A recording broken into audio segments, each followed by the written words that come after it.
जिसकी तनख्वाह 40,000 रुपए से कम है, जिसकी तनख्वाह 40,000 रुपए से कम है, आज उसको हुकूमत पाकिस्तान 2,000 रुपया दे रही है। हुकूमत पाकिस्तान अपना 2,000 रुपया उसको दे रही है।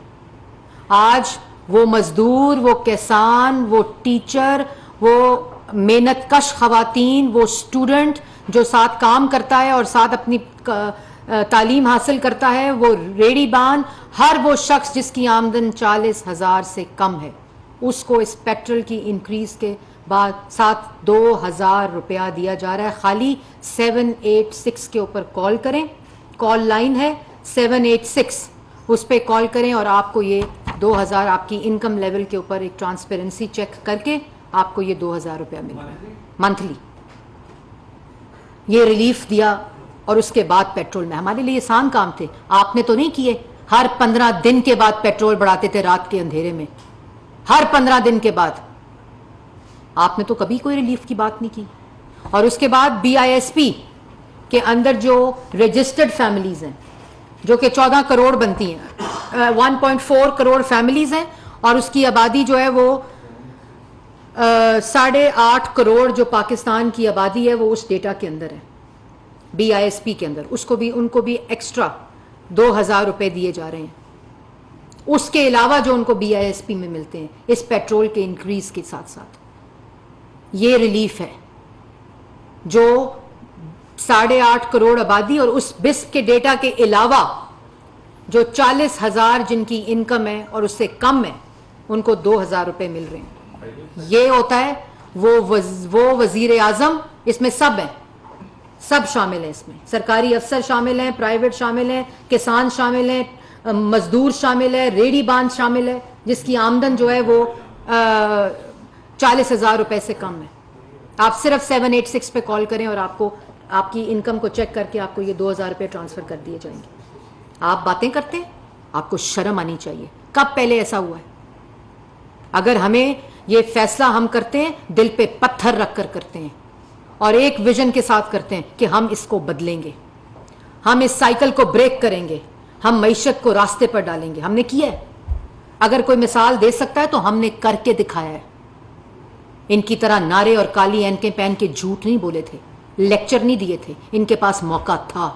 उस मौके के अंदर 4 साल इन्होंने मुल्क को महंगाई में झोंका, बेरोजगारी में झोंका, अवाम के अंदर मईशत को तबाह किया। आज लेक्चर देते हो कंटेनर पे। एक ही काम कर सकते हो, कंटेनर पे चढ़ सकते हो, जो बेहतरीन करते हो। दूसरा काम बेहतरीन करते हो, झूठ बोलते हो। तीसरा काम बेहतरीन करते हो, मुनाफकत करते हो।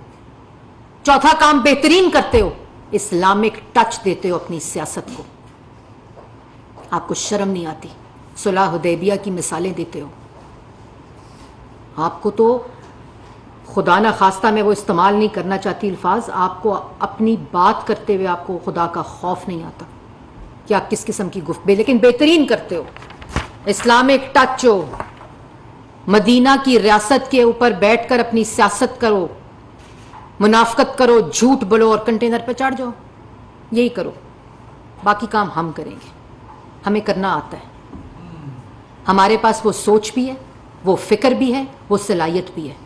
और यही वजह है जिसकी वजह पे मैंने आपको ये बताई। एक और चीज़, आज प्राइम मिनिस्टर ने हंगामी तौर पर जो पूरा प्रोग्राम है वो 4 दिनों से जो कंजर्वेशन डिमांड है, एनर्जी डिमांड है और उसके ऊपर जो कफ़ायत शुआरी, ये पेट्रोल के फ्यूल बिल की कटौती है, उसके ऊपर हमें पूरा वजारतों को और पूरी कैबिनेट को उन्होंने तमाम सिफारिशात मांग ली हैं।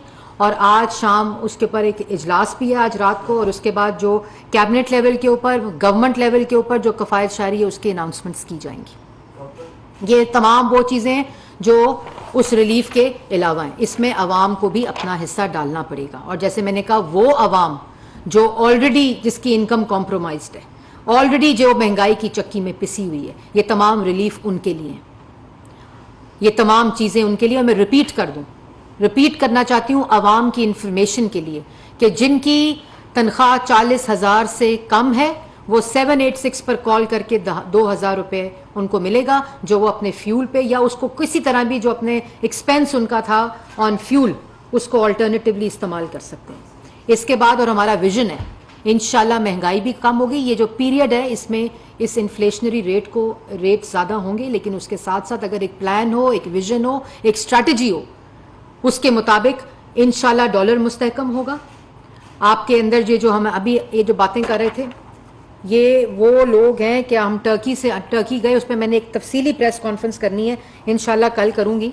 टर्की हम गए, वहाँ तुर्क सरमायाकारों के साथ 4 साल पाकिस्तान में जो ज्यादती होती रही, जो अपने पैसे लेकर आए, जो हमारे दौर के मंसूबे लगे हुए थे, चाहे वो पंजाब में लगे हों, चाहे वो वफाक में लगे हुए हों, उनको इन्होंने नैब की जेलों में डाला। उनकी ग्रांट मनी जो उन्होंने ग्रांट्स दी हुई है उस पर इन्होंने टैक्स लगाए, उनको दफ्तरों में रुलाया, वो दर दर फिरते रहे और उनको कोई उनका पुरसाने हाल नहीं था। नालायकी इनकी थी, कारकर्दगी इनकी थी, सर हमारे शर्म से झुके हुए थे जब हम टर्की गए। और वहां सिर्फ एक पूरा फोकस था कि जो सरमायाकार आना चाहता है, जिसका जो मसला, वो 2 दिन में हल हुआ।